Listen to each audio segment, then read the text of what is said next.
আমরা কোনো লকডাউন কোনো কিছু আমরা মানি না। আমরা আমাদের দাবি বাস্তবায়ন চাই। আমাদের এখানে আসার মূলত কারণ হচ্ছে গত 13ই অক্টোবর এনটিআরসি চেয়ারম্যান আমাদের দাবি মেনে নিয়েছিলেন। 31 ডিসেম্বর 2025 পর্যন্ত প্রাতিষ্ঠানিক বাধা উঠিয়ে শূন্য পদ দিয়ে আমাদের 16,212 জনের সুপারিশ চাকরির ব্যবস্থা করে দেবেন। সব দাবি মেনে মধ্যস্থতা করছিলেন ডিসি মাসুদ স্যার। সব দাবি মেনে নেওয়ার পরেও এখন আমরা যতদূর জানতে পারছি মন্ত্রণালয়ে 30 জুন অথবা 31 ডিসেম্বর দিয়ে উনি একটা চিঠি পাঠাইছেন।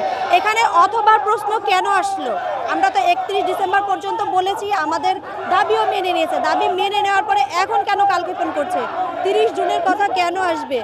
আমাদের দ্রুততম সময়ের মধ্যে যাতে নিয়োগ দেওয়া হয় 16,213 জনকে শিক্ষা প্রতিষ্ঠানে যাওয়ার ব্যবস্থা করে দেন এবং আমাদের দাবিটা যেন পুরোপুরি বাস্তবায়ন করে, আমরা সেই জন্য আজকে এখানে জমায়েত হয়েছি।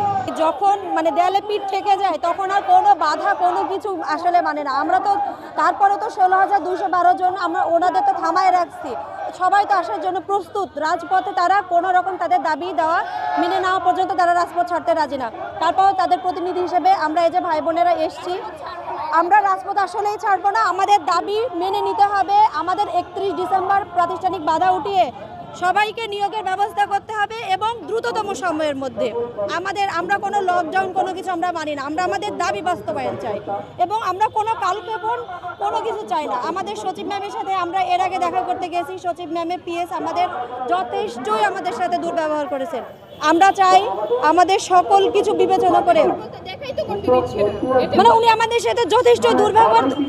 আমাদের দুইটা প্রতিনিধি টিম আমাদের গেছে, কিন্তু ওনারা আমাদের সচিব ম্যামের সাথে কথা বলতেই দেননি, আমাদের সুযোগই করে দেননি।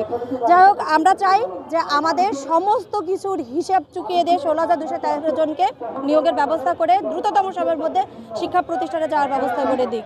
এটাই আমাদের চাওয়া।